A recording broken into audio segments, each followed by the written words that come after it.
et auditrices. C'est toujours un plaisir de vous revoir chaque mercredi aux 2 semaines. Ce soir, c'est une première pour la web radio de Condo Légal pour le thème qui est l'appel d'offres en copropriété. Donc, écoutez, c'est très, très important.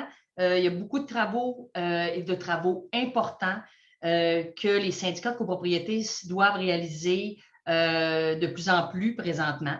Le marché est compliqué. Les professionnels sont très occupés, sont très en demande et les coûts sont importants. Alors, on espère avoir beaucoup de monde ce soir parce qu'on veut essayer d'éclairer nos auditeurs et auditrices, copropriétaires, à savoir qu'est-ce qui se passe lors de travaux dans les parties communes.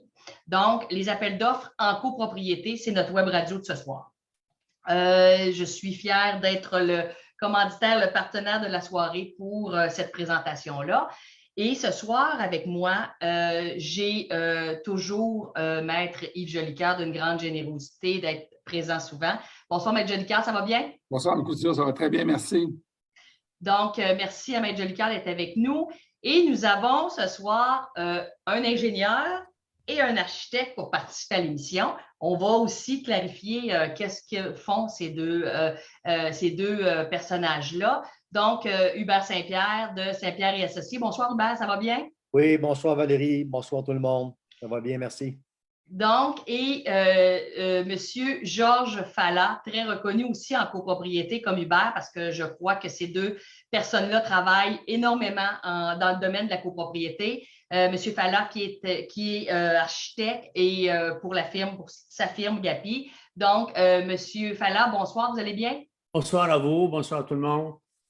Donc, avec mes invités ce soir, et je suis très contente parce que on se connaît dans le milieu. Monsieur Fallat, on s'est rencontrés sur des dossiers, Hubert Saint-Pierre aussi. Le dossier d'appel d'offres, c'est très compliqué. Et je commencerai par vous poser une question qui est assez globale, mais qui est importante parce que là, on a des auditeurs de toutes sortes de grandeurs de syndicats. Et quand on parle d'appel d'offres, j'ai l'impression qu'en copropriété, les gens pensent que c'est juste pour les gros immeubles, que c'est juste pour les grands travaux, les travaux d'importance. Fait que ma première question, pour qui voudra la prendre, qu'est-ce que c'est que l'appel d'offres pour des travaux en copropriété? Parce qu'il y a des gens qui comprennent et qui confondent peut-être toutes sortes de choses dans l'appel d'offres. Pourquoi qu'on fait ça en copropriété? Puis quand on doit faire ça, etc., etc. Je vais peut-être commencer par le volet juridique, après ça, le volet technique. En sciences du bâtiment, on a deux grands experts avec nous. L'objectif d'un appel d'offres, c'est dans un premier temps pour un syndicat de pouvoir offrir à différents entrepreneurs la possibilité d'offrir une soumission, de déposer une soumission dans le but de réaliser des travaux qui vont être définis par l'architecte ou l'ingénieur, tout dépendant du professionnel attitré au dossier. Et évidemment, c'est de permettre un exercice qui relève d'un degré de probité non discuté. C'est-à-dire que les professionnels, ils vont nous l'expliquer, vont préparer des devis qui vont être les mêmes pour tous les entrepreneurs. Donc, légalement parlant, chaque entrepreneur qui va déposer une soumission va le faire en fonction des spécificités établies par les professionnels du bâtiment. Donc, l'objectif, c'est ce qu'on appelle un appel d'offres. On appelle les gens à nous soumettre des offres. C'est le sens pur de la notion d'appel d'offres. Alors, évidemment, la question qui se pose souvent, c'est est-ce que c'est obligatoire? Est-ce que tous les conseils d'administration sont tenus de procéder par appel d'offres? Je vais vous répondre platement en droit. La réponse, c'est non. Est-ce que c'est utile de le faire? Je pense que M. Saint-Pierre, M. Fallat vont pouvoir nous expliquer la pertinence de le faire, mais il n'y a pas d'obligation. Les déclarations de copropriété ne prévoient pas spécifiquement un mécanisme de ce type-là. Toutefois, on sait que les administrateurs doivent agir avec prudence et diligence. Et la prudence et diligence, surtout dans des travaux d'importance, c'est d'y aller avec rigueur, c'est-à-dire d'avoir des professionnels qui vont les accompagner pour que la portée des travaux soit bien définie. Tu sais, qu'on dise, bien écoutez, on fait une toiture, là, puis c'est comme ça qu'on va la faire, puis c'est ce que notre professionnel a établi. Puis quand on va avoir un entrepreneur, il ne pourra pas avoir une porte de sortie pour s'exonérer de ses obligations en disant « Ah, ce n'était pas clair ce que vous nous demandiez. » C'est défini juridiquement. Parce que moi, je vais vous parler de juridique, après ça, on va parler du technique en base. C'est défini juridiquement. Donc, il y a un engagement pour le donneur d'ouvrage à spécifier ses attentes qui ne seront pas, dans le fond, réalisées par les membres du conseil d'administration qui n'ont pas les compétences, il ne faut pas se le cacher. Puis également, bien, l'entrepreneur, lui, lorsqu'il va déposer sa soumission, bien, il va le faire en fonction des paramètres clairement établis par les professionnels du bâtiment, donc ce qu'on a au terme d'un cahier de charge, qui, lui, puis si on va l'expliquer, je vais vous laisser M. Saint-Pierre, M. Fallot l'expliquer, le cahier de charge, un devis, des plans, parfois, il y a des plans qui vont être rejoints, ce qui va nous permettre d'avoir des entrepreneurs qui vont être intéressés. Pourquoi on fait cet exercice-là? Bien, on le fait dans une optique, dans un premier temps, d'avoir l'offre la plus concurrentielle sur le marché. On le fait aussi pour démontrer à nos copropriétaires que le conseil d'administration veille au grain. C'est-à-dire qu'on n'a pas lancé une idée qu'on va faire des travaux. Combien de fois, Valérie, j'ai vu, moi, dans ma pratique comme avocat, des gens qui sont venus me consulter, suite notamment à une réflexion de toiture, qui sont venus me voir, bien, hey, je le casse, ça coule encore, ça n'a pas fonctionné, est-ce qu'on a un recours contre l'entrepreneur? Et je leur demande, oui, mais qu'est-ce que vous avez demandé au couvreur? Bien, réparer la toiture, mais rien de plus que réparer la toiture. Alors, on ne peut pas laisser à l'entrepreneur qui est en zone non critique le soin de déterminer les travaux, sauf peut-être pour les travaux moindres, mais ça, dès qu'on parle d'enveloppe de bâtiment, d'étanchéité, bien, ça prend un professionnalisme. Donc, l'objectif aussi derrière tout ça, c'est qu'on a une structure ordonnancée en ce qui a trait aux travaux en devenir. Alors, c'est ça un peu le processus. Alors, une fois que je vous ai bien posé les choses juridiquement, bien, on va laisser à nos amis Saint-Pierre et Fallot le soin de nous expliquer la suite des choses. Parfait. Merci, M. Jolicoeur. Donc, Hubert Saint-Pierre, après ça, on va parler à M. Fallot. Donc, Hubert, par rapport à ce que M. Jolicoeur vient d'expliquer, tout ça, pouvez-vous nous amener dans votre sphère de l'ingénierie par rapport à l'appel d'offres? Oui, quand on dit appel d'offres, on parle, c'est intrinsèque aussi d'inclure quelque part la gestion du projet. Donc, c'est sûr que quand une copropriété désire faire des travaux avec le professionnel comme conseiller, bien, évidemment, on va parler rapidement de faire un appel d'offres, comme on vient de discuter. Maintenant, c'est sûr qu'il faut évaluer l'ampleur des travaux. On s'entend qu'à un moment donné, il faut tirer une ligne entre c'est quoi l'énergie à mettre pour faire des plans et devis avec les honoraires qui s'ensuivent. Oui. Et le processus en fonction d'une valeur de travaux X qui peut se gérer peut-être sans nécessairement un appel d'offres. Donc, c'est sûr que le réflexe, c'est un peu tout le monde, c'est de dire, bien, je vais appeler un entrepreneur, je vais lui demander un prix. Quand on parle de 1 000, 5 000, 10 000, 20 000, 30 000, ça peut se gérer. Mais quand on arrive là, dans les 50, 100 000 et plus, là, c'est là que l'administrateur ou l'administratrice a une responsabilité de toute façon, que ce soit un contrat de 5 000 ou 10 000. 5 000 ou 100 000, c'est la même responsabilité. Alors, c'est là que je pense qu'il faut voir la plus-value de se faire assister par un professionnel pour établir les fameux documents d'appel d'offres qui incluent donc les devis, la spécification. Et comme l'appellation ou l'appellation des mots, un appel d'offres, appel au singulier, offre au pluriel. Donc, l'idée, évidemment, c'est d'avoir plusieurs offres oui. Dans un document qui est le devis pour être capable de comparer des pommes avec des pommes et s'assurer que tous les entrepreneurs vont soumissionner pour exactement la même chose. Pour ceux qui ont déjà fait l'expérience, disons, appeler un couvreur, on donne souvent la toiture comme exemple parce que c'est plus facile. Vous appelez 4 couvreurs puis vous leur demandez, faites-moi une soumission pour refaire ma toiture ou la réparer. Donc, juste le mot réparer ou refaire. Bon, alors là, la soumission, l'entrepreneur va remettre une soumission qui va être plus ou moins détaillée. Et souvent, ce qu'il néglige d'inclure dans sa soumission, c'est les exclusions. Souvent, c'est bien important. Pour ceux qui ont fait l'exercice sans appel d'offres comme ça, c'est-à-dire juste demander de vive voix d'entrepreneur un prix, bien, vous allez certainement constater la diversité des soumissions et les prix qui vont varier énormément. Donc, ça démontre la plus-value d'avoir un document d'appel d'offres pour que les soumissions que les administrateurs vont recevoir, les prix vont se ressembler normalement pas mal et on pourrait comparer puis d'être confortable à donner le contrat, disons, au plus bas soumissionnaire là, parce qu'on est assuré que le professionnel a fait un bon document d'appel d'offres. Et par expérience aussi, la copropriété, c'est un milieu particulier, puis il y a beaucoup d'entrepreneurs qui sont réticents de faire des travaux dans les copropriétés parce qu'ils craignent de faire affaire avec 56 copropriétaires, des gens qui ne connaissent pas ça. Alors, quand un entrepreneur reçoit un document d'appel d'offres préparé par un professionnel, ça les rassure.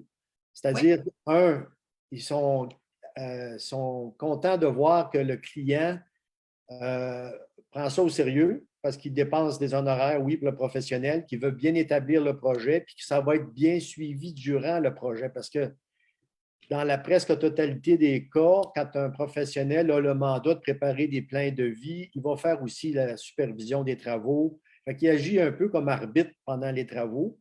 Il va approuver même les demandes de paiement et ultimement approuver les travaux. Donc, ça donne une certaine assurance, une sécurité à tout le monde, autant au niveau des administrateurs que des entrepreneurs. Merci Hubert. Avant de donner la parole à M. Fallat, j'ai justement M. Corbeil qui, depuis tantôt, ça me trotte dans la tête. Vous savez, Hubert a dit le mot magique, comparer des pommes avec des pommes, et s'assurer que ce qui est fait, parce que si on parle de la toiture, qui est le meilleur exemple, selon moi, le plus facile, c'est que j'invite 3 entrepreneurs à venir sur ma copropriété qui est de 6 ou 8 unités. Puis là, je dis, bon, ben, faites-moi cette toiture-là. Bien, comment, peut-être que notre conseil d'administration n'est pas habilité à comparer les matériaux. Il ne pensera peut-être pas avoir justement les exclusions que j'enlève pas la vieille toiture, j'en rajoute une par-dessus. Qu'est-ce qui est bon, qu'est-ce qui n'est pas bon? Tu sais, vous savez mais en copropriété, là, pour une petite copropriété, un travail de 40, 45 000, 50 000, ça commence à être beaucoup de sous par copropriétaire. Et c'est là que, à partir de. Puis là, je vais peut-être diriger cette question-là en même temps en cédant la parole à M. Fallat. À partir de quel budget de travaux qu'on transmet ça à un professionnel? Puis, je cède la parole avec ça à M. Fallat s'il veut revenir sur notre départ, l'appel d'offres et tout. Puis, à partir de quand on mandate un professionnel? M. Fallat, vous ne faites pas juste des travaux sur des jobs d'un demi-million ou tout ça. Comme syndicat, on l'a dit tantôt, on a une responsabilité comme administrateur, mais on devrait rapidement se garantir avec un professionnel. Et moi, je peux vous dire honnêtement, ce qu'a dit Hubert, ça résume très bien. Tout ce que je peux vous dire, qu'au niveau de l'appel d'offres, ce n'est pas parce que je veux changer une porte, je devrais faire un appel d'offres. D'accord? Ça, c'est vraiment parce que depuis un bout de temps qu'on entend, ben, on va faire 3 soumissions parce que ça, c'est un peu l'obligation du syndicat de faire 3 soumissions ou 4 soumissions. Ce n'est pas toujours quand même pour une expertise quand même. D'accord? Mais revenons un petit peu à la toiture, c'est un bon exemple.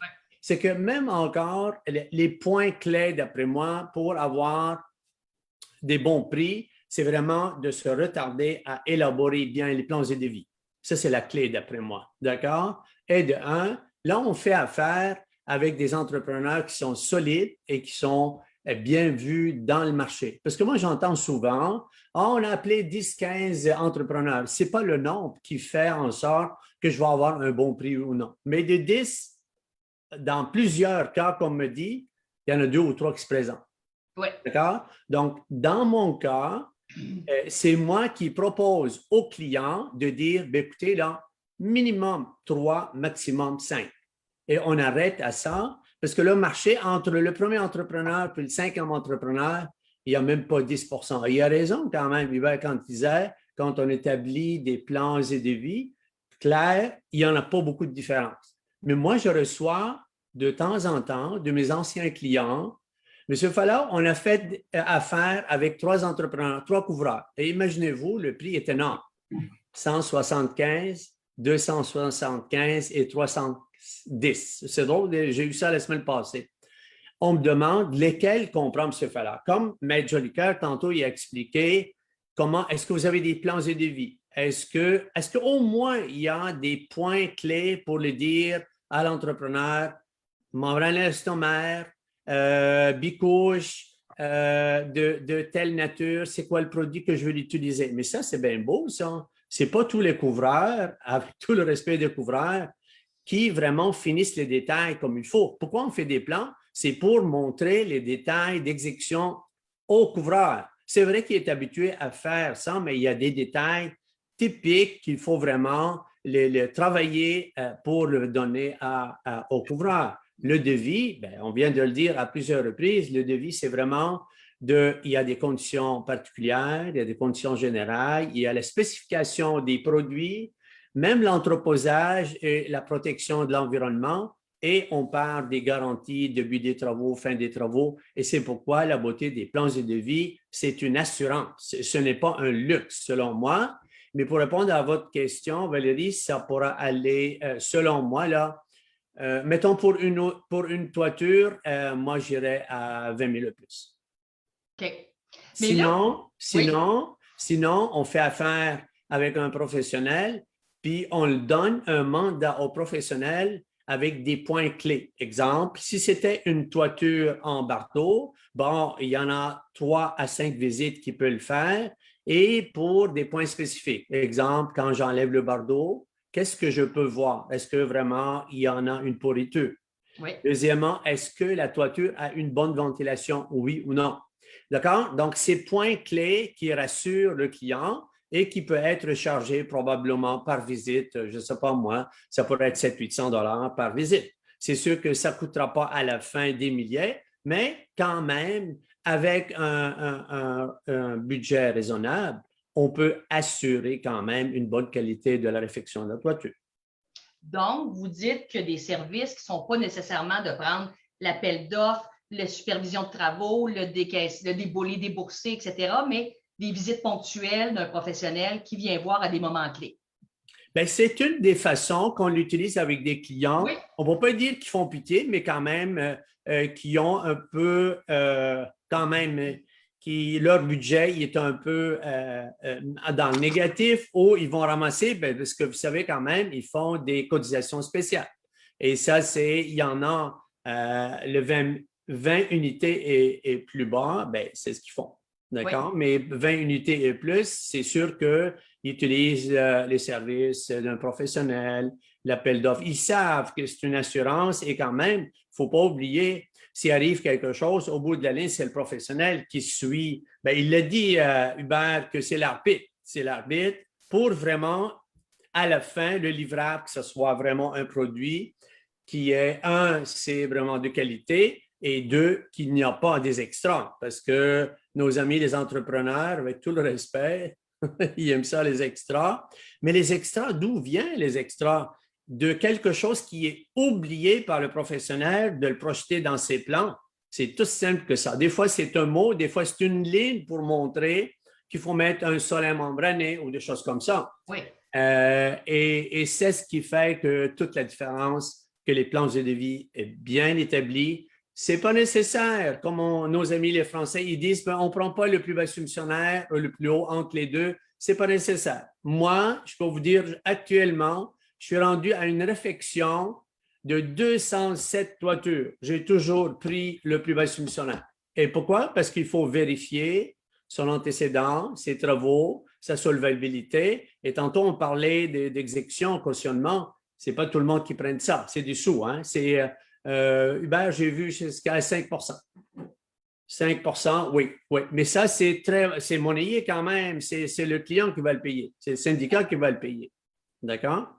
Mais vous savez, c'est important qu'on comprenne bien que comme conseil d'administration, oui, il y a des coûts, mais je pense que tantôt, on a parlé avec Maître Jolicoeur, c'est que le syndicat, le conseil d'administration qui engage des travaux doit aussi s'assurer qu'il a pris toutes les mesures nécessaires, que chaque dollar a été bien investi.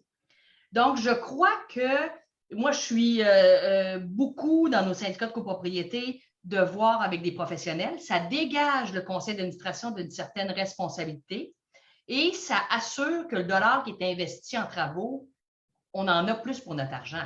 Parce que vous l'avez dit, M. Fallat, tantôt, il y a des entrepreneurs, il y en a sûrement 80% de très bien.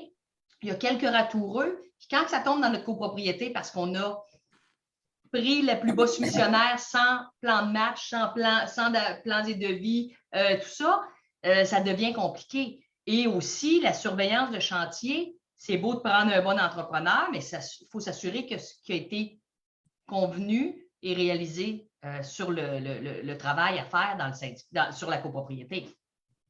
Et si vous permettez, nous, dans mon bureau, on ne prend pas, par exemple, de faire les plans puis on les donne aux clients. Ou Non. bien on prend le tout ou rien. Ça veut dire qu'on fait les plans, on fait l'appel d'offres, on fait la surveillance des travaux, parce qu'entre ces deux-là, l'appel d'offres, il y a le permis. Donc, on veut assumer notre responsabilité de A à Z. Si vraiment on ne prend pas, comme on dit, clé en main, on ne fait pas des gestes par rapport au syndicat. On veut vraiment assumer notre responsabilité. C'est aussi simple que ça. Est-ce que c'est pareil chez Hubert Saint-Pierre? Est-ce que c'est pareil pour vous? Oui, tout à fait. C'est sûr qu'on ne peut pas contrôler tout ce que le client fait par la suite. C'est-à-dire que il y a des fois, ça arrive qu'on prépare des plans et devis, on va en appel d'offres, puis le client décide de ne pas aller de l'avant. Mais peut-être un an après, il ressort les documents puis il les envoie par eux-mêmes. Si on n'a pas de contrôle sur ça, le document appartient à un moment donné au client. Mais évidemment, comme dit Georges, ce que les gens, il faut qu'ils réalisent, c'est la responsabilité qu'on a conjointement et solidairement avec les entrepreneurs. Donc, on a un intérêt à bien contrôler ce qui se passe. Puis, quand un projet va bien, tant mieux pour tout le monde. Quand il ne va pas bien, ben, les professionnels sont pris dans cette loupe-là aussi. Là. Alors, comme disait Georges, des fois, c'est simplement un oubli dans un devis peut coûter très cher avec des coûts supplémentaires.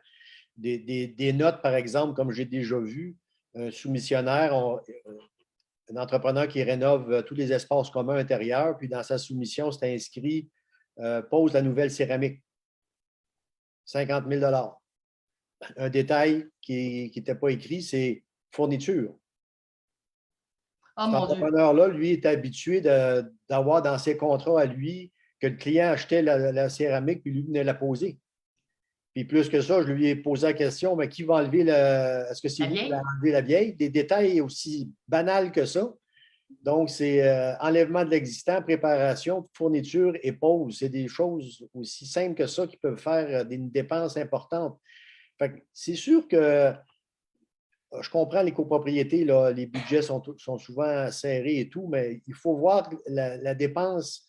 On parlait de dépenses ou investissement, là, les honoraires professionnels doivent être inclus dans le projet. Alors, si les gens font un projet de 500 000 bien, les honoraires du professionnel, c'est minime par rapport au coût des travaux puis au coût des extras possibles là, qui peut survenir durant les travaux. Alors, l'arbitre qui est là, le professionnel, peut faire des modifications au plan et devis en cours de chemin. C'est lui qui est le mieux habilité à faire ça pour dire que ça coûte plus cher que prévu parce que souvent, dans la réfection, c'est beaucoup plus compliqué que faire une construction neuve quelque part parce que l'architecte ou l'ingénieur fait une page blanche puis il dessine ce qu'il veut exactement.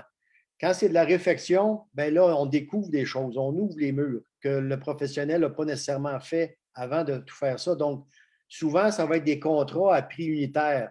Le professionnel, dans le document d'appel d'offres, va préparer ce qu'on appelle un bordereau des prix.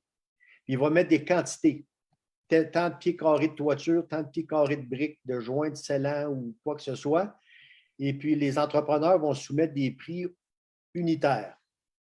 Alors, c'est le professionnel qui va établir des quantités budgétaires. On va dire 5 000 pieds carrés de briques à rejointoyer.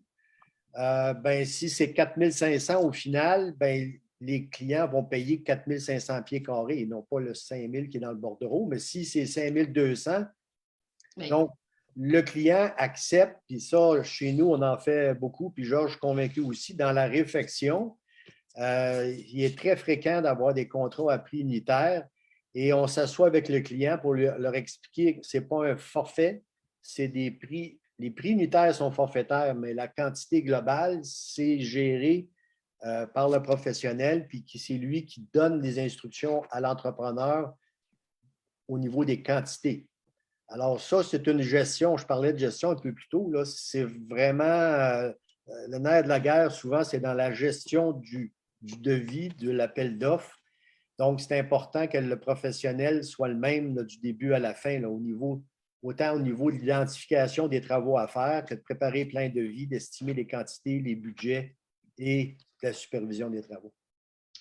Ça me fait penser, Jolicoeur, avez-vous quelque chose à rajouter là-dessus? Non, c'est vraiment complet. Non, je pense que l'exposé est juste et me rappelle malheureusement certains mauvais souvenirs de copropriété où justement le conseil d'administration avait sous-estimé la portée des travaux, mais surtout le cadre contractuel, ce qui a eu comme conséquence que l'entrepreneur qui, lui, faisait une réfection de béton, d'ailleurs, je me demande si c'est pas un dossier que j'avais avec M. Saint-Pierre, ça fait longtemps, on avait moins de cheveux blancs à l'époque, il était mal défini et l'entrepreneur s'est choqué et a fait publier des avis d'hypothèque légale sur chacune des parties privatives de l'immeuble. Parce qu'effectivement, il ne faut pas perdre de vue, puis ça, c'est mon petit côté juridique jusqu'à date, là. Je laissais les savants experts du milieu de la construction s'exprimer, puis je n'avais rien à rajouter, mais un contrat mal défini qui se ramasse en zone de litige peut nous amener beaucoup de soucis. Il faut savoir qu'un entrepreneur qui est en droit de revendiquer un paiement va pouvoir avoir une super garantie qui s'appelle l'hypothèque légale de construction. Et il peut la publier sur chaque partie privative en fonction de la valeur relative de leur fraction. Alors, du jour au lendemain, là, les huissiers peuvent se promener dans la bâtisse et commencer à publier des avis d'hypothèque légale. Bon, alors évidemment, on peut toujours contester l'avis d'hypothèque légale en disant bien, vous n'avez pas dénoncé le contrat à chacun des faux propriétaires, etc. Mais on peut comprendre que le party des frais d'avocat peut commencer assez facilement dans une copropriété si on perd le contrôle sur la portée des travaux, sur les déboursés progressifs, parce qu'on y reviendra un peu plus tard durant notre présentation. C'est bien beau tout ça, là, je donne un contrat de 800 000 là, mais oui. Comment je vais débourser les sommes? Quand est-ce que je paye, là? Exactement. Est-ce que je me garde une petite gêne vers la fin? Est-ce que j'ai une retenue contractuelle? Ça, on pourra peut-être tout à l'heure en parler parce que c'est le cadre contractuel qui est très important d'être bien défini. Parce qu'autrement, on peut vous ramasser avec tout un litige sur les épaules, des hypothèques légales, des menaces de faire vendre des unités d'habitation en justice, le créancier hypothécaire de Mme Couture qui appelle Mme Couture en disant « Mme Couture, on vient de recevoir un avis à l'effet qu'une hypothèque légale de 12 000 sur votre partie privative. Là, on vous prévient, là, Mme Couture, si vous n'enlevez pas ça de votre titre, bien, on va rappeler le prêt hypothécaire. » Là, Mme Couture dit que ça, cette affaire-là de 12 000 c'est quoi, c'est une hypothèque légale de construction? J'ai quoi l'affaire là-dedans? Les administrateurs ne m'en ont jamais parlé. Alors, c'est juste une petite idée des conséquences juridiques d'une perte de contrôle sur un chantier parce qu'on a mal défini en amont dans l'appel d'offres, dans les plans, dans les devis techniques et surtout dans le cadre contractuel, les attentes du donneur d'ouvrage qui est le syndicat. C'est très, très bien que vous parliez de ça, Maître Jolicoeur, parce que ça vient vraiment... puis tantôt, je pense que c'est Hubert qui a dit c'est pas tous les entrepreneurs qui veulent travailler en copropriété. Et aussi, je pense que des fois, il y a des entrepreneurs qui ont eu mal à partir à se faire justement payer selon les règles de l'art. Malheureusement, il faut le dire, en copropriété, des fois, les administrateurs peuvent penser qu'ils ont le choix de payer ou de ne pas payer. Et ça peut... Je ne dis pas qu'un côté a raison ou l'autre côté a tort, mais ça peut être très dommageable dans une situation de travaux et ça peut aller très loin, comme Maître Jolicoeur vient de l'expliquer. Tantôt, je suis obligée de vous ramener parce que je veux m'assurer que les auditeurs et les auditrices qui nous écoutent comprennent bien. Parce que ce soir, on va parler beaucoup. Tantôt, Hubert a fait référence à la rénovation des parties communes à l'intérieur, mais souvent, on va parler plus de problèmes d'enveloppe. Et c'est là qu'on va vouloir inviter les syndicats à faire affaire avec des professionnels comme Georges Falla, comme Hubert Saint-Pierre. Mais quand on parle d'enveloppe, ce serait le fun qu'on précise à nos auditeurs et auditrices c'est à quoi qu'on fait référence? C'est quoi l'enveloppe? Ça va jusqu'où pour parler de restauration d'une partie de l'enveloppe, de problèmes dans l'enveloppe, etc. Je le sais, mais j'aimerais ça qu'on le précise. Je ne sais pas si Hubert, Georges ou Maître Jolicoeur veut le faire, là, mais pouvons-nous expliquer clairement l'enveloppe? L'enveloppe, ça relève de l'architecture, hein, par défaut. Alors, Georges, je suis convaincu qu'il faut bien. Ah, On ça, va c'est mon écouter, prochain, ma je prochaine veux question. pas, oui, mais je ne veux pas quand même que ça soit exclusif. J'ai mes amis, les ingénieurs, qui s'immiscent dans ça avec plusieurs années d'expérience, mais je vais expliquer un petit peu mon point de vue. D'accord? Pour moi, l'enveloppe, c'est comme j'ai expliqué tantôt, c'est la toiture, les façades, les portes, les fenêtres.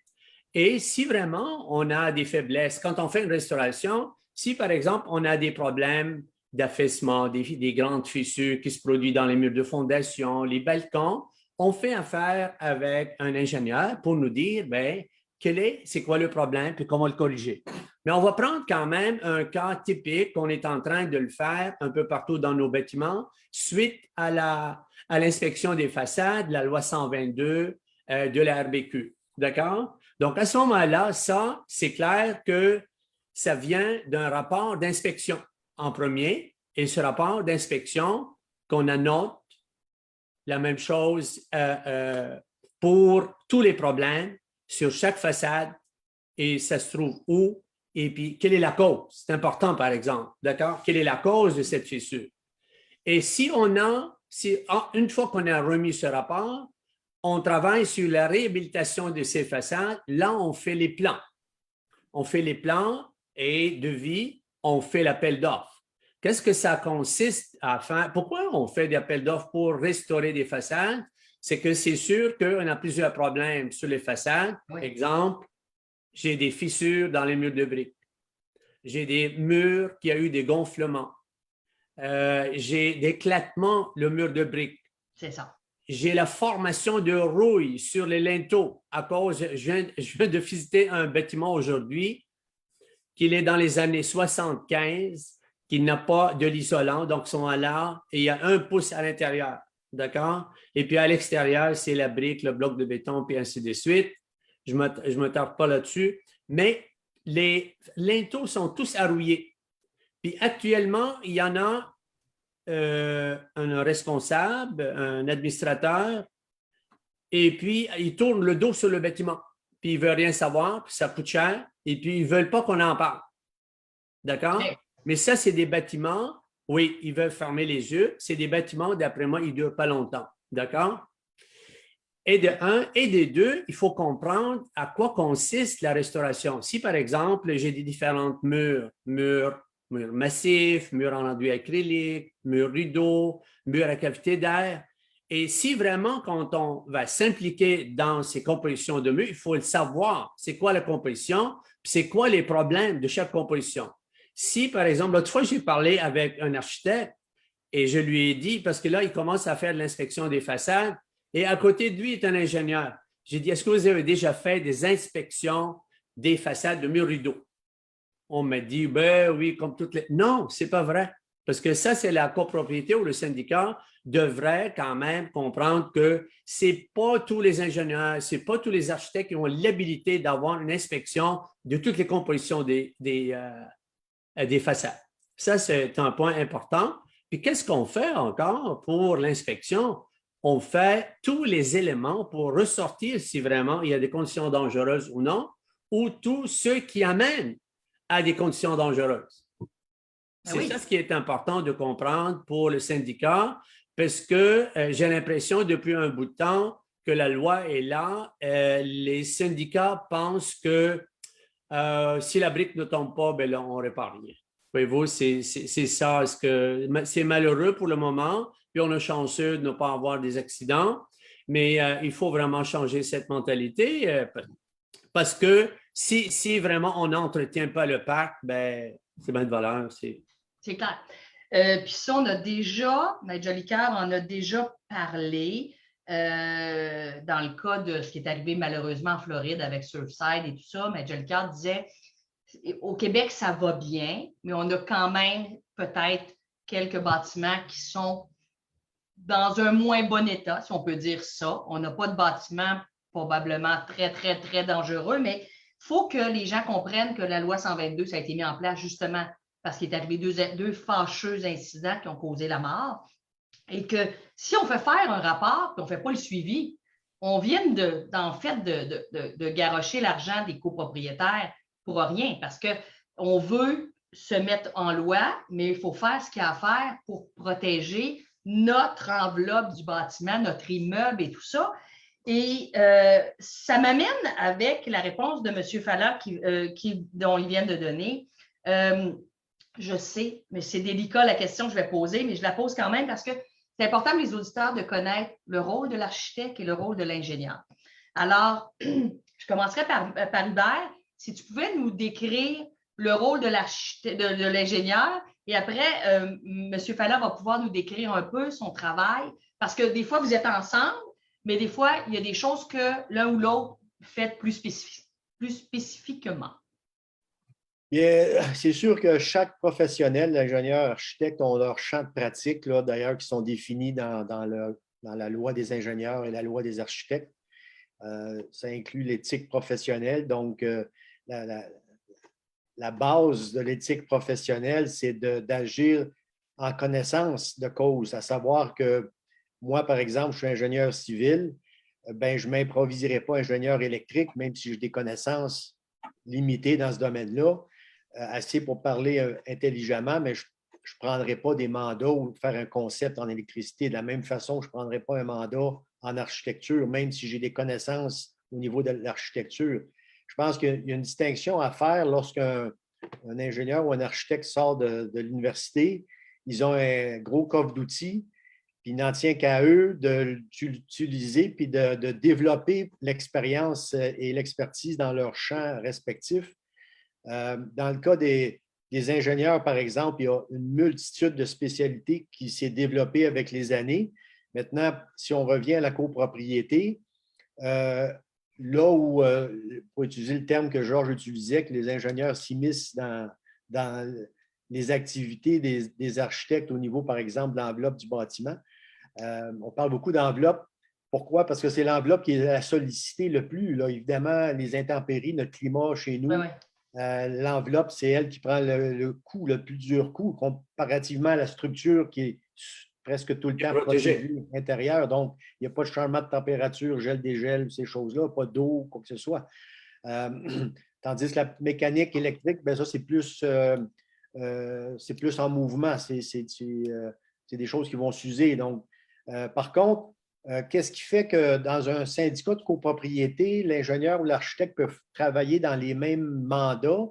C'est que, par exemple, l'ingénieur qui fait une inspection de façade, donc c'est dicté dans le règlement, dans la loi 122. Pourquoi? Parce que l'ingénieur, quand on fait ces inspections-là, on ne va pas là pour refaire le concept. Si on doit refaire le concept, refaire les murs au complet, dégarnir puis reconstruire, ou dégarnir une toiture à nu puis de reconstruire, là, on est en mode de revoir le concept. À ce moment-là, c'est les chasses gardées des pratiques réservées dans le cas de l'enveloppe, donc de l'architecture. Mais par contre, un syndicat de copropriété, normalement, là, en tout cas à date, les copropriétés ne sont pas assez vieilles pour ça, pour dire on arrache tout puis on refait. Donc, on entretient, c'est des travaux majeurs d'entretien qu'on va dicter dans les appels d'offres. À ce moment-là, si on ne change pas le concept de l'enveloppe, on répare l'enveloppe, même si c'est majeur. À ce moment-là, l'ingénieur a sa place pour préparer des documents d'appel d'offres. La même chose pour les architectes. Alors, il faut faire une distinction. Construire un bâtiment neuf, un ingénieur n'a pas le droit de faire un plein de vie d'enveloppe de bâtiment, donc fenêtre, maçonnerie, toiture. Tandis que quand c'est pour l'entretien, bien là, c'est différent. On fait juste refaire, on ne change pas le concept. Merci, ça éclaire beaucoup de choses. Mais M. Falla, avez-vous quelque chose à rajouter justement sur la moi, j'ai beaucoup d'amis ingénieurs, mais je ne les truste pas trop.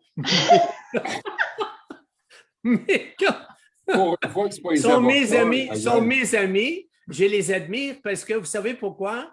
parce que c'est tellement vrai ce qui dit Hubert, mais moi, j'ai envie de demander à un ingénieur civil qu'est-ce qui étudie dans la composition de l'enveloppe du bâtiment à l'université. Est-ce que vraiment ces mêmes connaissances que l'architecte l'étudie, les différentes compositions et de toiture et d'enveloppe que la pratique? Parce que c'est sûr que Hubert, je le connais depuis des années, c'est sûr qu'on peut développer une habilité, d'accord? Et moi, c'est drôle, il y a 2 semaines, un jeune de 35 ans, ça fait à peu près, je ne sais pas, 10 ans qu'il pratique, et puis je lui ai posé la même question. Il dit, Georges, je n'ai jamais étudié l'enveloppe et ses compositions. Mais si vous me permettez d'intervenir dans la dualité architecte-ingénieur, pour essayer évidemment de faire mon Suisse, c'est-à-dire mon pacificateur, je pense que M. Saint-Pierre, je pense qu'Hubert a souligné un élément très important que l'on retrouve dans tous les cas de déontologie des professionnels, que ce soit des médecins, des avocats, des ingénieurs, des architectes. Il nous est interdit de prendre des mandats qui sont en dehors de notre centre de compétences. Alors, qu'on ait fait des études. Moi, à la faculté de droit, là, quand j'ai fait mes études, j'ai fait aucune étude en copropriété. Et aujourd'hui, c'est mon champ de pratique quotidien. Donc, il faut être prudent parce qu'il y a un vécu, il y a des connaissances qui peuvent se faire hors centre universitaire. Il faut quand même être conscient de cette réalité-là. On connaît même des gens qui n'ont aucun diplôme et qui sont parfois meilleurs que des architectes parce qu'ils ont 30 ans de vécu sur le terrain, ils ont vu qu'est-ce qui était bon, pas bon, et ça. Donc, moi, je pense que ça serait un élément réellement à circonscrire. Et je dis souvent aussi que la formation des architectes, peut-être qu'elle va changer un jour, elle est plus axée sur la conception de bâtiment que de son maintien aussi. C'est comme un champ oublié hein, aussi. C'est comment on peut assurer la pérennité des bâtiments. Moi, j'aime beaucoup les architectes qui font des beaux plans, des beaux bâtiments.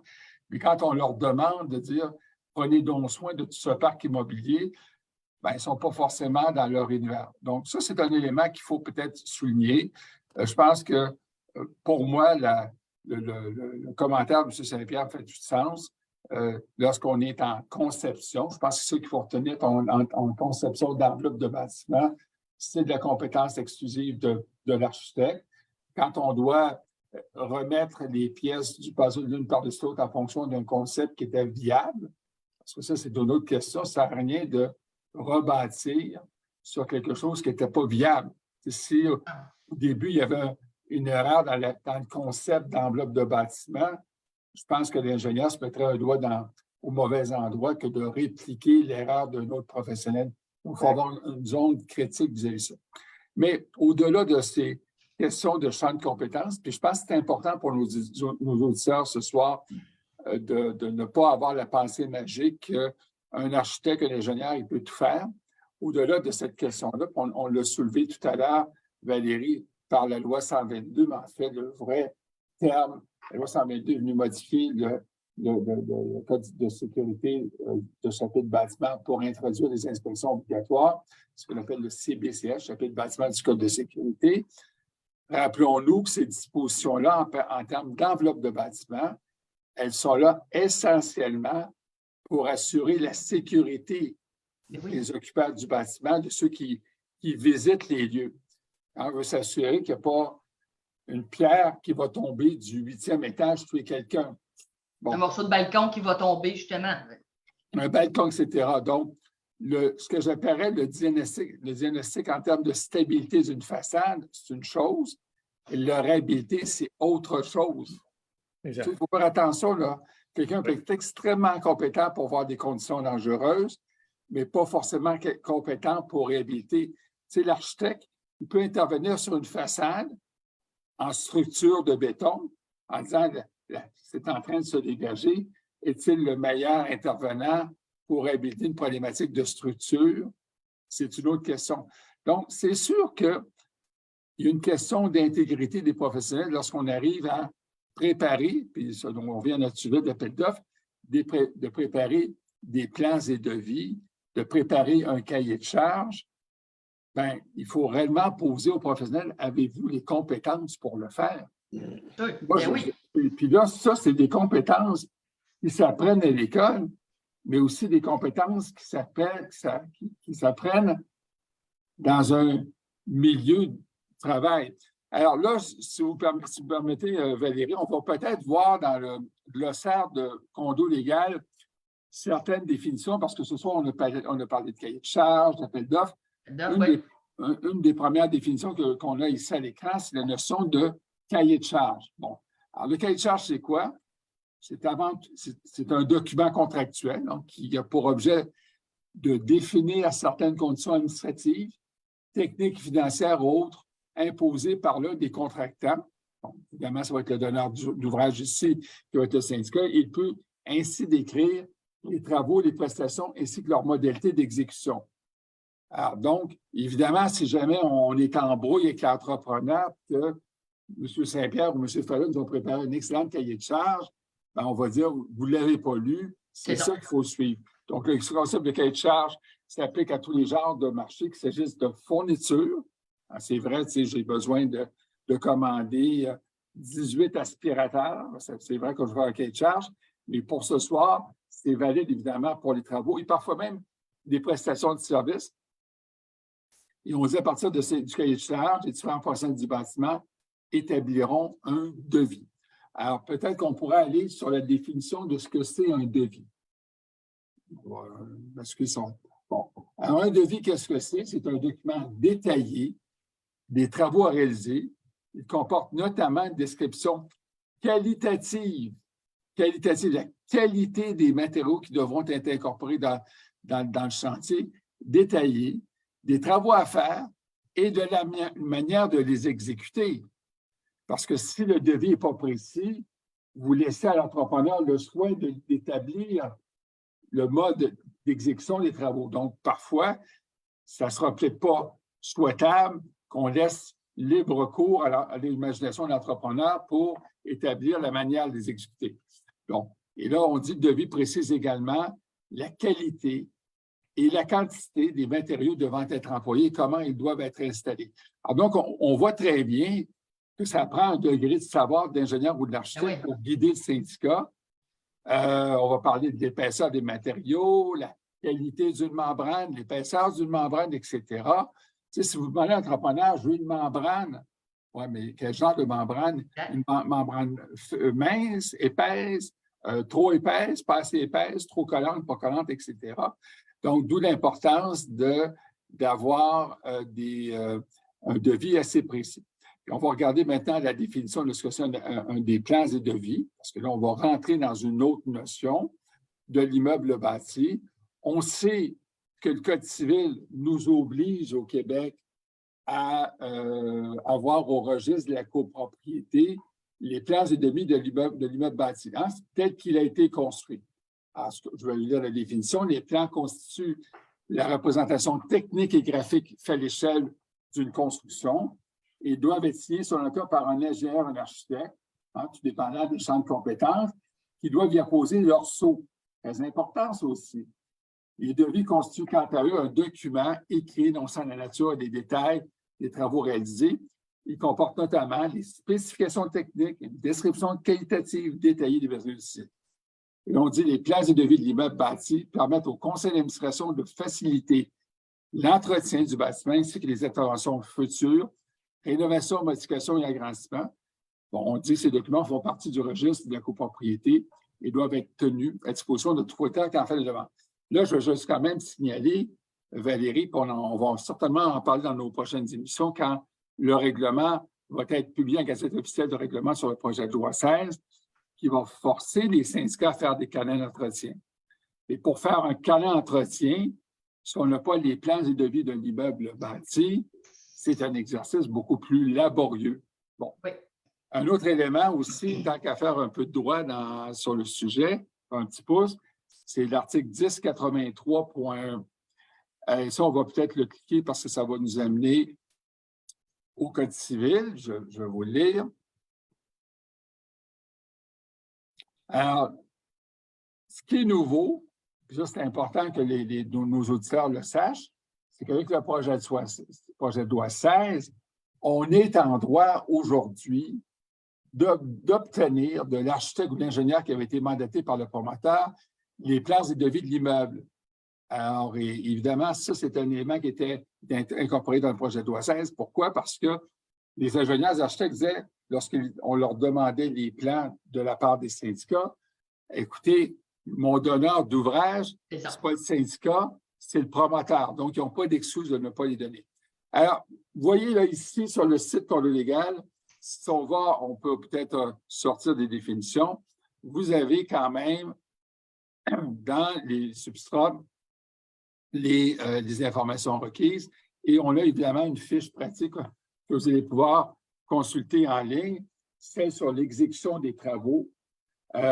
On parle, puis ça, je pense qu'on en a parlé longuement ce soir avec Valérie, le rôle du professionnel. Quant à nous, c'est réellement la clé du succès, mais des professionnels aguerris.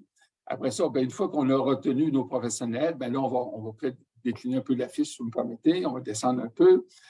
On va procéder aux appels d'offres avec ces professionnels-là. On explique sur la fiche pratique que contient l'appel d'offres. Évidemment, là, dans le fond, l'importance de bien paramétrer pour que lorsqu'on aura les soumissions, bien, on aura des soumissions établies sur les mêmes paramètres pour tous les soumissionnaires. Et une chose importante dans le processus, surtout lorsqu'on parle de travaux importants, c'est d'avoir des Hubert Saint-Pierre, des Georges Falla, nos préfets de discipline, pour aller également s'assurer de la qualité d'exécution des travaux. Donc, la surveillance des travaux dans les chantiers importants, elle est fondamentale parce qu'on aura pu préparer un bel appel d'offres, mais ultimement, le livrable ne sera pas bon parce qu'on a oublié de respecter les classes. Donc, ça, c'est peut-être le volet juridique pour 10 touches dans l'émission. Valérie, vous avez, j'imagine, d'autres questions? Absolument. Bien, tantôt, on a effleuré et on a dit qu'on y reviendrait parce qu'on a parlé des déboursés. Parce que peu importe le montant, le syndicat, lui, ben, il peut avoir besoin d'aide pour savoir si l'entrepreneur lui dit, ben, pour que je débarque chez vous, pour commencer la toiture, tu vas me donner 80% du montant. Tu sais, bon an, mal an, le syndicat dit, ah, il est la fin, tout ça, on va lui donner 80%.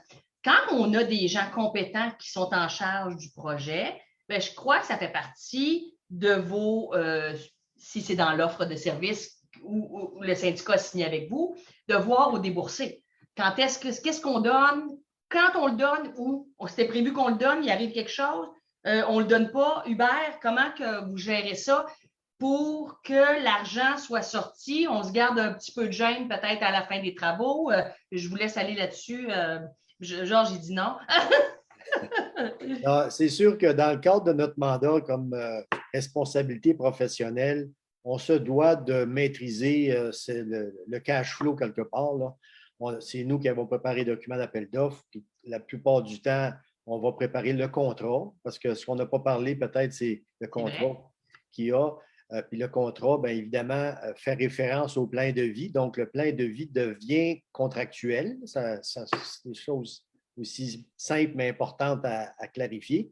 Et dans le contrat, normalement, il y a les clauses sur les paiements ou les demandes de paiement d'entrepreneurs. Puis comment ça va être accepté, puisque c'est le professionnel qui va approuver le paiement. Donc, il fait la recommandation au client. Puis le client, ben, il sort un chèque et il fait le paiement normalement, là, à moins qu'il y ait des arguments là, ou des questions. Mais donc, c'est sûr que des conditions, comme tu expliquais, Valérie, de se faire payer à l'avance, c'est inacceptable. Il y a certaines conditions, des fois, quand les travaux ont une grande ampleur, une mobilisation qu'on appelle, là, que l'entrepreneur se mobilise avec des équipements, oui. Bien, ça lui coûte des frais, c'est sûr. Donc, dans le bordereau que je parlais tout à l'heure, souvent, il va y avoir un élément qui est mobilisation et démobilisation. Donc, la partie mobilisation va être facturée au tout départ quand l'entrepreneur est installé. Bon, c'est payable. Essentiellement, on recommande le paiement de ce qui est en place, là, qui a une plus-value au projet, qui a une valeur au projet, puis qui est inclus dans le contrat. Alors, on parlait aussi de retenue. Là, dans la bonne pratique, on va toujours appliquer à ce qu'on appelle la retenue contractuelle, qui est habituellement de 10 %. Donc, à chaque facture que l'entrepreneur fait, normalement, à la fin de chaque mois, il établit un montant d'avancement des travaux qu'on va accepter en termes de quantité puis en termes de qualité. Et puis, on va dire, bien, le client, en fait, fait une retenue. On ne paye pas 100 % de la facture. La facture, on paye 90 %. Le 10 % il est libéré à la fin s'il y a des déficiences en cours de chemin ou que tout est réglé, qu'il n'y a pas de mauvaise surprise. Un autre aspect qu'il faut qu'on tienne au niveau de l'administration de tout ça, les sous-traitants, quand il y en a, Oui. Souvent, eux, on parlait d'hypothèque légale, là, ils vont dénoncer leur contrat. Donc, il ne faut pas que les syndicats soient surpris de recevoir des lettres. C'est le moment où les sous-traitants et fournisseurs, ce n'est pas obligatoire, mais pour se protéger légalement, ils ont le droit de déclarer leur contrat directement à l'administration. Parce que l'administrateur, lui, ne sait pas quel sous-traitant fournisseur nécessairement que l'entrepreneur a retenu. Donc, il reçoit un avis, c'est souvent une lettre enregistrée. Une dénonciation, c'est ça. Une dénonciation de contrat.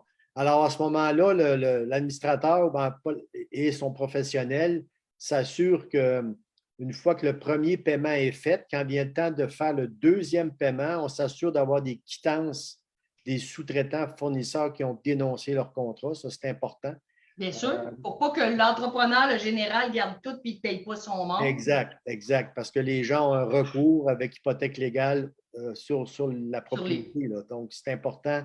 C'est tous des aspects administratifs que le professionnel, on se doit de suivre. C'est la pratique absolument nécessaire là, du professionnel. Et on a une fiche pratique, excusez-moi, M. Hébert, on a une fiche pratique sur le site Condo Légal sur la question de l'hypothèque légale de construction, dans toute la question des dénonciations, si jamais les gens veulent en savoir un peu plus sur cette question-là. Exact. Merci Hubert. Georges, avez-vous quelque chose à ajouter là-dessus? Ce que j'ajoute, il a bien résumé quand même Hubert là-dessus. Ce que j'ajoute, c'est qu'à ce moment-là, mettons, j'ai une toiture à faire pour 40 000 $, mais certainement, on a un certain dépôt à vraiment à l'entrepreneur. Il y a mobilisation, il y a paiement des matériaux, d'accord? Et dans le marché, là, pour des grands projets, normalement, un dépôt de 30 %. Après ça, 40 % de 50 % d'achèvement des travaux. Puis après ça, 30 % moins 10 % à la fin des travaux, parce que le 10 % c'est un retenu. C'est la retenue à la fin des travaux, après qu'on fasse une visite pour voir s'il y a des déficiences ou non. Tant aussi longtemps qu'il n'y a pas de déficience, bien là, à ce moment-là, la retenue sera payée dans une durée à peu près 7 jours. Mais il faut faire attention. Moi, j'ai des cas quand même que le syndicat s'amuse à le faire. Est-ce que c'est volontaire ou non? Je ne sais pas. Est-ce qu'ils ne connaissent pas ça ou non? Mais moi, tout ce que j'attire l'attention des syndicats en disant, si vraiment la retenue est plus haute que ce que j'ai à faire, exemple, si je retiens 100 000 pour un travail de 10 000, bien, ce n'est pas honnête quand même de la part du syndicat de retenir 100 000 pour 10 000. D'accord? Et oui. Ça arrive souvent parce que le syndicat, oui, a la raison que je tiens quand même l'entrepreneur, je l'attache, comme on dit, tant aussi longtemps qu'il n'est pas fini. Mais voyons donc, 100 000 pour 10 000, ça arrive souvent quand même. Je pense au niveau de modalité des paiements, le rôle du professionnel, c'est très important. C'est qu'à ce moment-là, on le sait très bien que le paiement, tant fait, tant payé. Exemple, un projet de 1 million, quand il arrive à 20 % on ne lui paye pas 30 % ou 50 %. C'est ça ce qu'il faut évaluer quand même, le montant par rapport au pourcentage des travaux exécutés. Absolument. Et ça, c'est très important. On prêche pour notre paroisse comme professionnel. Ça, c'est important et très important pour accompagner le syndicat dans la modalité des paiements. Puis, tous les projets comme ça, j'imagine pour Hubert, la même chose, parce que c'est nous qui est l'arbitre, si je veux utiliser le mot Hubert, c'est nous, le professionnel, qui va décider est-ce qu'on paye le 30 000 ou le 50 000. Puis là, nous, ce qu'on fait, on fait la visite. On fait le tour avec l'entrepreneur et puis on regarde si c'est vraiment, on est rendu à 30 ou 50 %. Sinon, on ne libère pas ça. D'accord? Et c'est une assurance quand même pour le syndicat pour le montrer qu'il y a un contrôle. Il y a un contrôle qui est bien fait et surtout, il y a un responsable et une responsabilité partagée entre l'entrepreneur et le professionnel. Oui, ce qu'on doit garder à l'esprit, évidemment, c'est la protection de notre client, hein, de l'administrateur dans la gestion du contrat. Georges parlait de dépôt. Effectivement, il y a la règle établie dans le contrat là, au niveau des paiements, mais après ça, il y a une gestion de ces règles-là qu'il ne faut pas abuser de ça. Comme disait Georges, une retenue de 100 000. Quand le pire qui peut arriver, c'est quoi? On se pose la question, bien, il y a des déficiences, par exemple, qui ne sont pas réglées ou que des travaux ne sont pas tout à fait complétés. Mais il y en a peut-être, au pire aller, si la déficience, il faut refaire une partie, si ça coûte 10 000, au pire, ben, on ne retiendra pas le 100 000. On n'étouffera pas l'entrepreneur. Il faut quand même jouer fair play dans tout ça. Et dans le cas des dépôts, ben, il faut juste faire attention parce qu'effectivement, on a fait un projet là, cette année là, de l'ordre de 3 millions, puis l'aménagement extérieur, puis il y avait une commande de pavés, de dalles extérieures là, où il fallait que l'entrepreneur est venu nous voir et dit, ben écoute, il faut que je fasse une commande. Si on veut poser ça au printemps, il faut que je commande, surtout avec les problèmes de livraison actuellement, il dit, il faut que je commande tout de suite au mois de novembre l'année passée. Et pour faire la commande, il me demande un dépôt de 30 % de la valeur des matériaux. Donc, on comprend que ça fait partie, puis si pour le bien du projet, on va dire au client, on va faire l'avance de 30 %. Par contre, on va demander une quittance au fournisseur. Comme ça, si jamais l'entrepreneur lève les pattes, comme on dit, ben, le 30 % il est toujours bon pour l'autre entrepreneur qui va prendre la suite si ça doit être le cas. Donc, ça, c'est un excellent conseil. S'assure que le client ne sera pas lésé là, en cours de chemin si on fait des accommodements aux entrepreneurs. C'est un très bon point. J'ai juste une dernière chose, c'est par rapport au paiement, quand je te disais de 30 %, 40 % et 30 %, bien, il y a beaucoup d'entrepreneurs sont parlables, d'accord, sont parlables en disant, bien, écoutez, là, est-ce qu'on peut payer 15 %, d'accord? Et ça, je l'ai vu, l'entrepreneur, il était très parlable et puis il a accepté qu'il y a un paiement de 15 % au lieu de 30 %. C'est juste pour rassurer les gens quand même. 30 % c'est quelque chose. Mais vous savez, quand c'est écrit, puis ça ne va pas bien, on peut plus peut-être parler de ça. Quand il n'y a rien d'écrit, on va dire fais-moi ça, puis après ça, là, ça vire mal, c'est sûr. Écoutez, il est 20h04. On a déjà dépassé de 4 minutes. J'avais une quinzaine de questions. Je pense que j'en ai posé 4. Fait qu'on va être obligé de faire partie 1, 2, 3, 4. Mais c'est extrêmement important. Puis je prends le temps de le dire. Pour être gestionnaire puis gérer des projets de travaux, tout ça, c'est extrêmement important d'être bien encadré avec les bons professionnels qui ont fait de plus en plus de travaux. Il y a énormément d'entrepreneurs qui sont très bons, qui ont de la bonne volonté. Il en reste des fois quelques-uns ratoureux. Et quand on tombe sur ça, sur ces entrepreneurs-là, ce n'est pas le fun. Quand on n'a pas compris, le syndicat et l'entrepreneur, les mêmes affaires, ça accroche.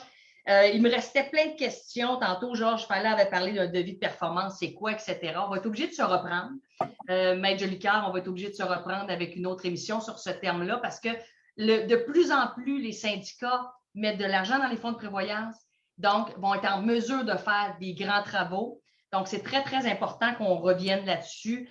Mais j'aimerais ça que mes invités qui étaient là ce soir, Hubert et Georges, en fassent partie parce que vous êtes, pour moi, de grands fournisseurs dans la copropriété, reconnus, renommés, avec un grand bagage. Fait que votre présence ce soir était bien appréciée. Merci, Georges Falla, de votre présence avec nous. Avec plaisir. Merci, Hubert. C'est toujours un plaisir d'avoir été là, de ta présence. Merci beaucoup.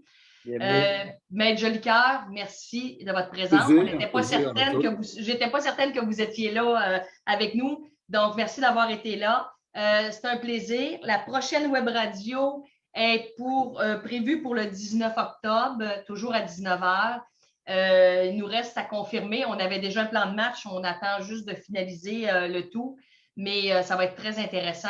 Et on va vous revenir éventuellement dans l'agenda avec une web radio sur partie 2 des appels d'offres et des grands travaux parce que c'est relié ensemble et ça fait partie des grands débats des syndicats d'être capable de faire des grands travaux au moment où ils sont dus et c'est important. Donc, merci encore. Il est 20h07.